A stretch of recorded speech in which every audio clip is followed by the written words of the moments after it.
Hello welcome to my new vlog. आज यहाँ चर्चा हुँदैछ राजा ल्याउने भनेर 3 कुनेबाट स्टार्ट हुँदैछ एयरपोर्ट जानलाई। अब चाहिँ स्टार्ट भयो हो जस्तो छ। अब यहाँबाट जाँदैछन्। आजको मेन थीम राजा आऊ देश बचाऊ छ। अब यहाँबाट एयरपोर्टतिर लाग्दैछन्। ल स्टार्ट भयो। अब यहाँबाट एयरपोर्टतिर लाग्दैछन् नेपाली जनताहरू।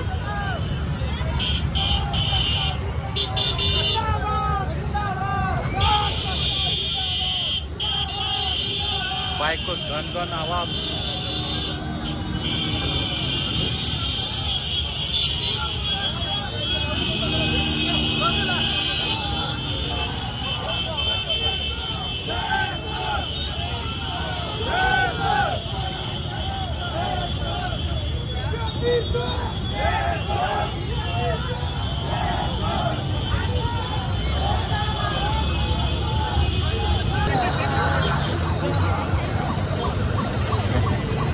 चेयरमा पनि आउनुभएको छ सपोर्ट गर्नलाई।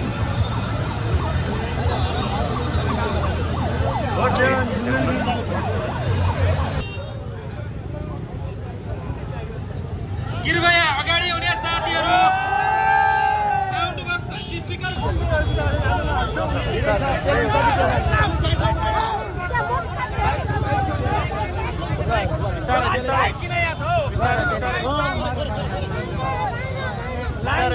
बिस्तारै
नेपाल हुन्छ त्यहाँ राजा रानी हुन्छ।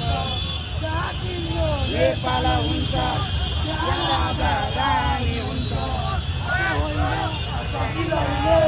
नेपालीको कहिले नछुट्ने हिरो उभेको स्वाभिमानी नेपाली हुन्छ।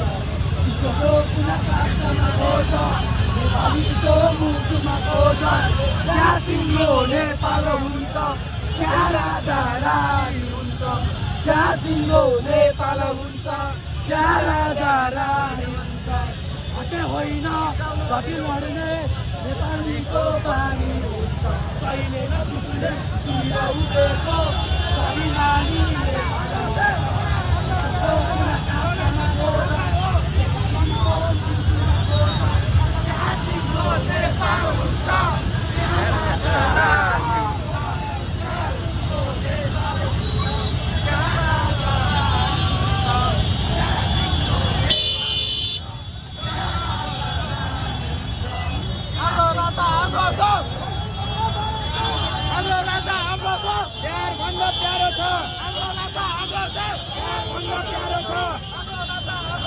प्यारभन्दा प्यारो छ धोका हो धोका हो धोका हो धोका हो धोका हो धोका हो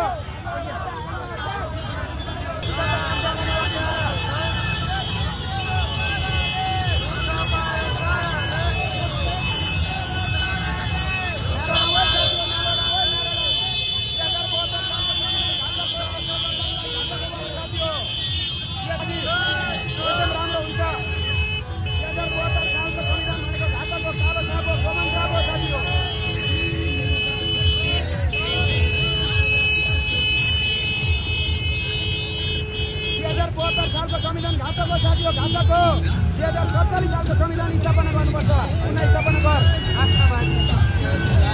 राष्ट्रवादीलाई सबैलाई अवहेलना गरेर बोलेका छन् प्रधानमन्त्री विश्वकर्मा पत्तनले पनि केपी शर्मा ओलीले पनि बोलेका छन् तर त्यो बोल्न पाइँदैन यो देशले नै उहाँले गलत बोलेको अनुसारले देशलाई नै गलत बोलेको जस्तो लागेको छ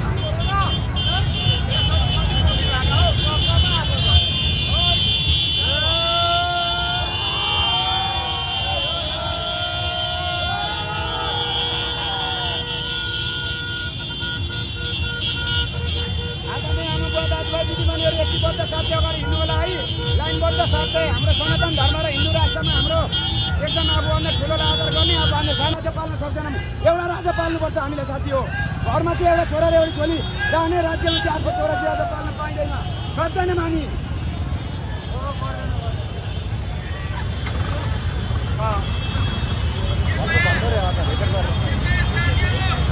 र हामीले 5 वर्षमा हामीले राष्ट्रपति र उपराष्ट्रपति हामीले पुनः स्थापना गरेका छौँ त्यसले गर्दाखेरि हामीले अहिलेसम्म पार्न सक्दैनौँ हाम्रो छोरालाई चाहिँ के भन्छ खाडी मुलुकमा लगेर बेलचा हालेर अनि यहाँ ल्याएर कर्तिर यिनीहरूलाई पाल्न सक्दैन साथी हो एउटा राजा पाल्नुपर्छ सबै